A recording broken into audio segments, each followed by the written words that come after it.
네, 여러분들 반갑습니다. 오늘 방송 들으시는 분들은 진짜 4년 안에는 정말 여러분들 인생이 달라질 거라고 확실히 확신하고요. 일단 앞으로 2029년도까지 이 방송을 통해서 여러분들의 변곡점이 생길 거라고 생각해요. 그리고 터닝포인트가 여기서 생길 거라고 생각을 하고, 끝까지 시청을 해주시고 좋아요 한 번씩만 부탁드리도록 할게요.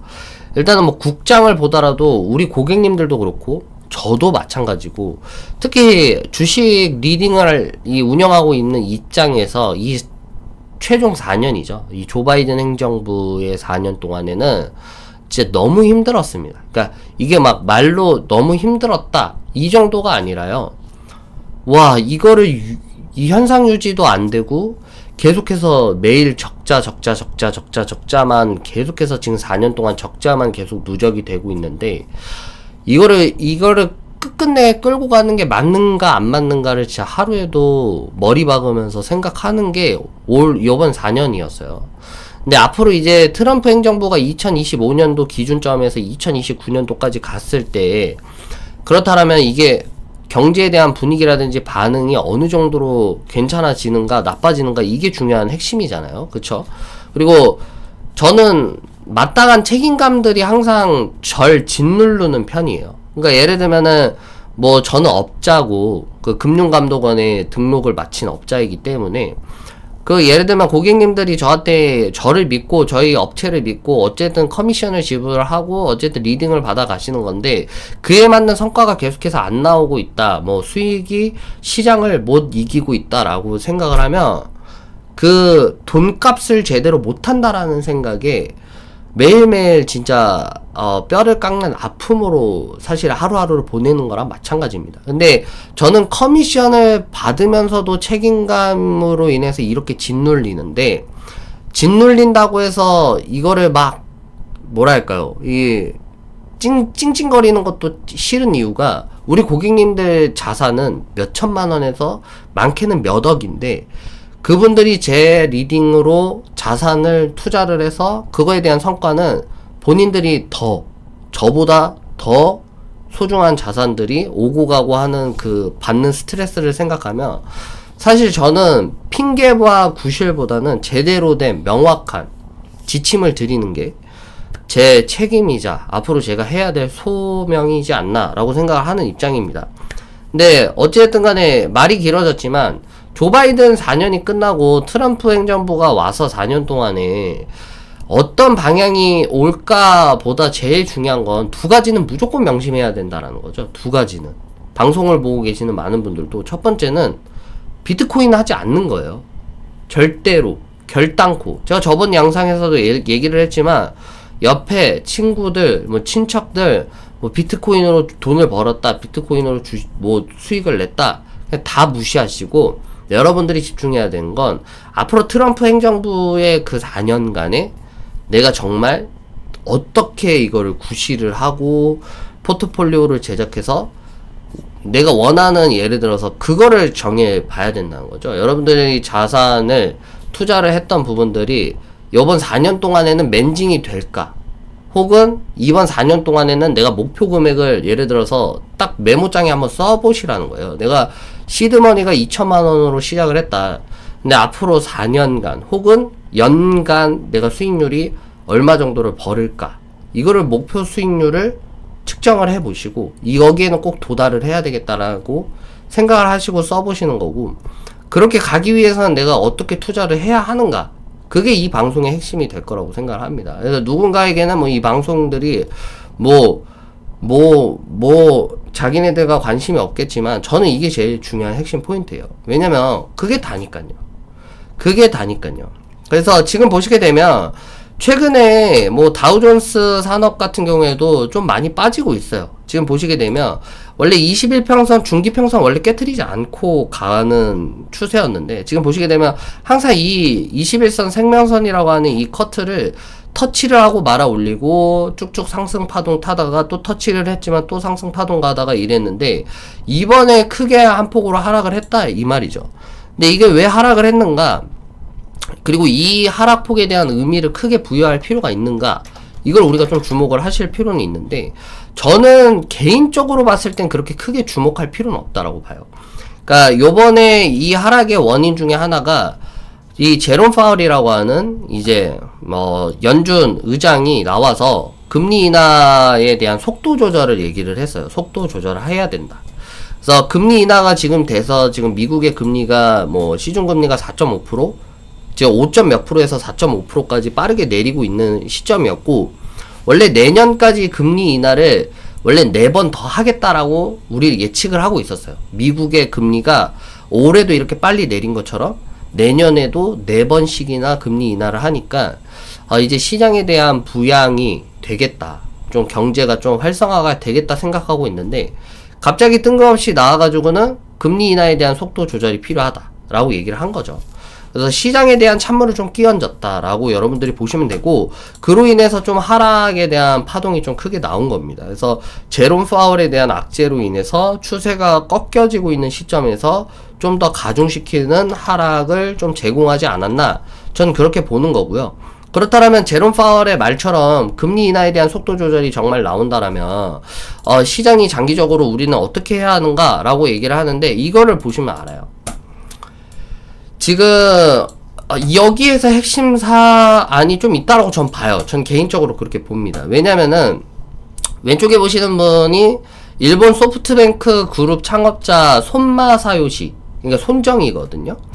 근데 이 사람이 지금 트럼프 정부에게 거의 1000억 달러, 약 우리나라 한화로 따지면은 거의 한 100조, 한 130조인가요? 120조, 130조 원을 투자를 하겠다라고 얘기를 하는 거예요. 그러니까 왜 투자를 하겠는가라고 얘기를 하면, 나는 차기 트럼프 행정부에 대한 경제 부흥에 대한 믿음과 확신이 있기에 난 투자를 하는 거다라고 밝혔습니다. 그럼 투자 규모가 130조 원의 거대한 이 사람도, 거대 투자자도 130조 원을 들여서 미국에 투자하는 확신이 있어요. 그러니까 믿음과 확신이 있기 때문에 지금이 제롬 파월이 어떻게 하겠더라, 뭐 하겠더라, 이런 거에 흔들리지가 않는다는 겁니다. 그래서 저도 여러분들께 말씀을 드리는 건, 제롬 파월은 트럼프 차기 행정부가 들어와서 솔직히 제롬 파월의 자리가 계속해서 유지가 될 수 있겠는가를 따져봤을 때는 그 자리를 계속해서 유지할 수 있는 가능성도 저는 희박하다라고 보거든요. 그러니까 도널드 트럼프는 애당초부터 미국 주식은 더 가야 되고, 미국의 경제는 더 부흥할 것이고, 앞으로 미국은 이 모든 전 세계를 이 선두를 나가서 좌지우지 할 거다라는 게 트럼프 행정부의 차기 이코노미 핵심적인 사항인데, 그렇게 되는 상황에서 금리가 발목을 잡는다? 그럼 제롬 파월을 가만히 놔두겠는가?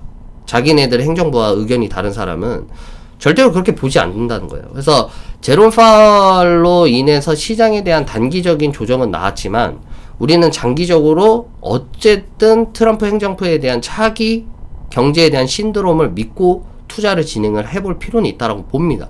그래서 여러분들이 지금은 걱정할 게 없다라고 생각해요. 그리고 제가 아까도 서두에서 말씀드렸다시피, 물리더라도 미국 주식에 물리고 죽더라도 미국 주식에 죽는 게 억울하지가 않을 겁니다. 그러니까 앞으로 미국은 더 성장을 할 거예요. 그래서 좀 더 자세하게 얘기를 해보면, 그냥 거의 한 100조, 200조. 그러니까 도널드 트럼프가 이때 당시가 이제 실시간으로 방송이 됐을 거예요. 12월 15일, 16일인가? 이 생중계로 방송이 됐는데, 100조 원 가량의 달러를, 100조 원 가량의 돈을 투자를 한다라고 하니까 생중계에서 이렇게 얘기를 하고 있다가, 도널드 트럼프 대통령이 2000억 달러를 투자를 해줄 수 있냐? 그러니까 거기에 2배죠. 그러니까 100조가 아닌 200조, 거의 한 280조 원을 투자를 해줄 수 있겠냐라고 물어보자, 이 손정희가 조금은 당황스럽긴 했지만, 오케이, 노력해보겠다라는 말을 합니다. 그러니까 그만큼 도널드 트럼프도 확신이 있고, 그러니까 내가 차기의 대통령이 됐을 때 미국 경제에 대해서 자기가 이끌어가는 미국에 대한 확신이 있고, 또한 손정희 또한도 차기의 미국에 대한 경제 부흥에 확신이 있다라는 거죠. 그렇기 때문에 우리가 미국 주식을 어쨌든 사야 되는 거고, 그럼 미국 주식을 어떤 걸 사야 하는가가 앞으로는 또 중요한 핵심 사안이 될 수가 있을 것 같아요. 그래서 많은 많은 애널리스트 사람들 손정희는 과연 어떠한 부분 때문에 미국에 투자를 했을까? 막 이런 얘기를 합니다. 근데 우리가 또 봐야 될 게, 또 안타까운 건 우리나라죠. 우리나라예요. 이걸 말을 안 할 수가 없는데, 그러니까 영부인도 주가 조작으로 인해서 감옥 안 들어가고, 대북 송금으로 지금 문제가 제기되고 있는 뭐 야당 대표도 감옥을 안 들어가는데, 유난히 대한민국 GDP의 절반 이상을 감당하고 있는 반도체 투톱이라고 하는 삼성전자, 그리고 SK 하이닉스에 대한 이 정부의 제약이 너무 많이 따른다는 거죠. 그리고 또 사법부에 대한 제약이 너무 강경하게 들어온다. 저는 이게 좀 많이 위험하다라고 봐요. 왜냐면 우리나라에 대한 의존도가, 삼성전자, SK 하이닉스에 대한 의존도가 너무 극심한 상황이죠. 그리고 그게 현실이고요. 삼성전자가 SK 하이닉스가 아니면 대한민국이 의존할 데가 있는 기업이 없어요. 사실 이 글로벌 거대 기업들 중에서 삼성, SK 하이닉스를 제외하고 정말 저 치열한 경쟁 속에서 어깨를 나란히 하고 싸울 수 있는 기업이 과연 누가 있겠습니까, 우리나라가. 그렇기 때문에 삼성전자 이재용 회장님도 그렇고 최태원 회장님도 그렇고 우리나라 사법부에서는 더 이상 발목을 잡으면 안 돼요. 족쇄를 주면 안 되고, 차라리 그럴 시간에 대북 송금하고 있는 이재명이라든지 아니면은 주가 조작이라고 하는 영부인을 잡아서 조사를 했으면 조사를 했지, 왜 지금 같은 어려운 시국에서 이 정재계 인사들, 아니 재계 인사들을 불러다가 이렇게까지 힘들게 하는가? 그거는 정말, 이거는 무조건 짚고 넘어가야 되는 부분이죠. 그래서 아직도 삼바에 대한 부당 뭐 합병 관련해가지고 아직도 조사를 계속해서 공소를 받고 있고, 그거에 대한 판결이 내년도 3월에 나오는 걸로 저는 알고 있습니다. 이재용 회장님에 대해서. 근데 사법부는 이제 더 이상 괴롭히면 안 돼요, 수장을. 왜냐면 이거는 그냥 이재용 회장님에 대한 한 사람에 대한 부분에서 그치는 것이 아니라 이재용 회장님으로 인해서 대한민국 경제가 좌지우지가 될 수가 있어요. 특히 지금같이, 지금 계엄령이다 뭐다 해가지고 이게 그냥 단순하게 볼 게 아니거든요. 그러니까 지금 뭐 신났죠. 뭐 축제 분위기면 축제 분위기예요. 무슨 계엄령이 뭐 동네 애새끼들 뭐 잔치 마냥 뭐 낄낄낄낄 까깔까깔 거려서 찬성이니 반대니 이렇게 나눠가지고 네가 맞니 내가 맞니 이렇게 논할 수 있는 지금 경제 상황은 아니에요. 지금 현재 경제가 완전히 지금 하락 국면으로 처박히고 있는 상황인데, 지금 여기에서 뭐 계엄이 맞다 틀리다, 그리고 이재용 회장님에 대해서 뭐 삼바 의혹을 가지고 아직까지도 그렇게 발목을 잡는 일을 만든다라는 것 자체가 대한민국 경제적 손실액이 어마어마하다라고 저는 볼 수가 있을 것 같아요. 그래서 지금 삼성전자, SK하이닉스 등 반도체 산업에 대한 과도하게 의존하고 있는 대한민국은 구조를 가지고 있고, 반도체 시장의 글로벌 경쟁이 지금 현재 치열해집니다. 그래서 엔비디아도 지금 원래는 올해 같은 경우에도 이 미국의 선두주자로서 주가 지수가 치고 올라갔지만, 그에 대해서 반도체 시장에 대한 과열 논란으로 인해서 지금 현재 조정이 상당히 길게 들어오는 것처럼 앞으로도 이러한 글로벌 경쟁에 대한 부분들이 상당히 치열해질 것으로 보여지고요. 미국과 중국 간 기술 패권 경쟁이 상당히 치열함으로써 한국 기업 양측 모두 뭐 앞으로 향후에 압력을 받을 것 또한도 우리가 풀어야 될 숙제입니다. 그리고 아까도 말씀드렸다시피 한국 경제를 견인할 업종이 부진해요. 부진하잖아요. 그러니까 한국 경제를 끌어올려 줄 수 있는 기업을 찾아보세요. 방송 보시는 분들 있다라고 하면 댓글을 써보시고, 없거든요. 그러니까 한국 경제를 견인해 줄 수 있는 기업이 과연 누가 있는가? 없어요. 뭐 누가 있을 거예요? 없다니까요. 그러니까 무조건 SK하이닉스, 뭐 삼성이 무조건 살아나야 될 업종 중에 하나예요. 그렇기 때문에 이마저도 지금 현재 흐지부지 되면은 한국 경제가 정말 이 4년간은 좀 후퇴할 수 있는 가능성도 좀 높게 점쳐지고 있고요. 그리고 지금 제일 걱정인 게 개인 가계부채뿐만 아니라 기업에 대한 가계부채거든요. 그러니까 최근 GDP 50%를 초과하는 가계부채를 기록했다는 뉴스를 봤었고, 금리 상승기에 내수 경제의 부담이 계속해서 가중되고 있었는데, 거기에다가 이번 계엄령 사태로 인해서 지금 원달러 환율이 올라가면 올라갈수록 수출업자들 입장에서는 긍정적이죠. 원달러 환율이 올라가면 올라갈수록 판매에 대한 매출 마진이 좀 많이 생성이 되는 건 맞는데, 이렇게 원달러 환율이 치솟으면 또다시 우리한테 걱정이 되는 건 내수 경제는 또 불안한 거고, 그리고 더 나아가서 계엄령 사태로 인해서 이 해외에 대한 이 판매 매출도 부진해진다는 거예요. 이 아무리 원달러 환율로 인해서 수출업계들에 대한 긍정적인 시그널들이 나오더라도 이 대한민국 자체적인 정치적인 이런 어려움 때문에 수출을 하고 있는 많은 업계들도 많이 타격을 입을 수밖에 없고, 그래서 지금은 여러 가지 부분으로 많이 어려운 시국입니다. 그래서 제가 방송을 통해서 여러분들께 끝까지 보시라는 이유가, 그러니까 어쨌든 국가 생각하는 거는 서민들밖에 없고, 또 서민들이 아무리 국가를 생각을 해봤자 정치인들이 다 말아먹는 거거든요.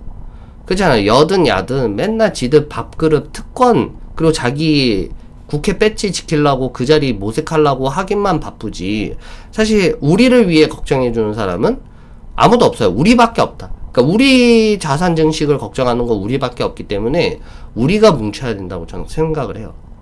그러니까 어쨌든 우리가 돈을 잘 벌어야 되고 우리가 잘 먹고 잘 살아야 된다라는 게 제 의견입니다. 그래서 누구보다도 더 걱정하고 있는데, 그래서 일단은 이 내년도부터 2025년도에서부터 2029년도까지 한국 경제는 어찌됐든 간에 정책적 리더십이 필요할 수밖에 없고, 반도체 중심 경제 의존도가 높으면 높을수록 뭐 삼성전자라든지 SK하이닉스에 대한 세제 혜택을 더 주든지, 아니면 법인세 감면을 더 주든지, 아니면은 더 이상 이 사법적인 리스크를 좀 받지 않도록 국가에서 좀 보호를 해주든지 해줘야 된다는 거예요. 왜 괜히 이재용 회장님 붙잡고 이렇게 늘어질수록 누구한테 손해냐? 앞으로 10년, 20년, 30년간 대한민국이 필리핀보다 못 사는 나라 될 겁니다. 확실할 수 있어요. 필리핀보다 우리나라가 못 사는 나라가 될 수가 있어요. 그러니까 이재용 회장님 괜히 붙잡고 할 시간에 다른 데에다가 눈을 돌리는 게 나은 것 같아요. 검찰이 미쳤든가, 검찰이 빨갱이든가 하겠죠. 그러니까 나라 경제 망치려고 작정을 했으면 그렇게 할 것이고, 나라 경제를 좀 걱정을 하는 사람이다라고 생각하면 냅둬라. 제발 기업인들 좀 냅뒀으면 하는 바람이 있습니다. 그래서 한국 경제에 있어서 앞으로 뭐 대한민국 부분 뭐 여러가지 부분들 봤을 때는 좀 우려감이 좀 커요. 근데 지금 뭐 미국 증시라든지 아니면 일본이라든지 아니면 여타 많은 글로벌 증시를 보더라도 나쁘지가 않거든요. 어찌됐든 간에 지금 현 4년 동안 상승을 했었고, 대만 같은 경우에도 상승을 했었고, 뭐 홍콩 같은 경우에는 이제서야 조금씩 반등이 나오는 부분이긴 하지만, 어쨌든 일본과 대만과 미국은 상승에 대한 가도를 달렸고, 앞으로 2025년도에서부터 2029년도까지는 한국 증시가 어떻게 될까 하면은 이런 부분들, 앞에 있었던 부분들이 해결이 돼야 된다 라는 것들이 제 생각이긴 해요. 그래서 뭐 다시 본론으로 좀 돌아오자면, 그래서 아시겠죠? 제가 말을 하면 할수록 한국 증시에 대한 상승에 대한 부분들이 좀 불투명하니까, 그렇다고 계속해서 우리가 순환매장세를 제대로 뭐 어떻게 알겠어요? 정치 테마주라든지 아니면 뭐 일론 머스크가 드론 산업이 신드롬을 일으킬 거다 해가지고 드론 업종들이 갑자기 뛰어오른다, 이런 순환매장세에서 그런 뻥튀기 종목들을 어떻게 찾을 수 있겠습니까, 여러분들? 그것도 한두 번이지. 그 갑작스럽게 천재지변으로서 나타나는 그런 것들을 찾아 먹으려고 하는 것보다는 미국 주식은 조금 필수적으로 좀 사는 것도 좀 나쁘지 않다라고 보고요. 그래서 최근 접어들어서 미국 주식에 대한 상승률을 보기 위해서 제가 종목 하나를 가지고 왔는데, 이게 보시게 되면 D-Way 퀀텀이라는 회사거든요. D-Way 퀀텀. 그러니까 이 회사 같은 경우에는 원래는 주식에 대한 가격이 거의 뭐 0.8724불 아니면 1불 가량 됐던 거였습니다. 근데 올해 양자 컴퓨터에 대한 개발 소식들 아니면 양자 컴퓨터에 대한 기술력들로 인해서 1불 갔던 게 10불 됐어요. 그러니까 1000만원을 투자를 했다? 그러면은 이게 1억이 된 거죠. 1000만원을 투자를 했으면 1억이 됐다. 1억을 투자를 했으면 10억이 된 겁니다. 그러니까 그 정도로 지금 미국 주식에 대한 상승률이 이게 어마어마해요. 그래서 제가 말씀을 드리는 거는 죽어도 미국 주식, 물려도 미국 주식에 물리는 게 수천 번 낫고, 그리고 핵심적으로 알아야 될 건 지금 현재에 대한 분위기들이 조정폭이 좀 심하다, 어려워 보인다라고 하더라도 걱정하지 마라. 왜? 왜냐? 도널드 트럼프가 앞으로 차기 미국 경제에 대한 신드롬을 확실하게 보여줄 거라고 저는 생각을 하기 때문에 제롬 파월이 정치적인 분위기로서 깔짝깔짝거리는 거에 대한 우려감을 갖지 마시고 좀 장기적으로 좀 멀리 내다보는 여러분들이 되셨으면 하는 바람이 전 있습니다. 무슨 말씀인지 알겠죠? 그래서 그러한 좀 어려운 부분들에 대해서 아니면 좀 걱정했던 부분들에 대해서 방송을 통해서 조금은 해결이 되고 궁금증이 좀 해소가 됐을 거라고 생각이 들고요. 그래서 오늘 일단 미국 주식을 다시 저는 리포트 주식 종목을 다시 올려드릴 겁니다. 그래서 최근에 미국 주식 하시는 고객님들한테 드렸던 종목들로 다시 정리를 해서 오늘 1기와 2기 채널에 업로드를 하도록 하겠고요. 아직도 나는 주식을 혼자서 하고 있다 하시는 분들이 계시다라면 저희 영상 하단에 항상 댓글에 링크 남겨드립니다. 그래서 링크 보시고 여러분들이 무료 회원 가입하시고 그리고 지금 현재에 대한 프로모션 가격으로 적정하게 가입을 하시면 앞으로 1년간 6개월간 여러분들 옆에서 잘 걱정하고 같이 수익으로서 도모할 수 있도록 최선을 다해보도록 할 테니까 많은 관심 부탁드리도록 하겠습니다. 오늘 방송 여기까지 하도록 하겠습니다. 감사합니다.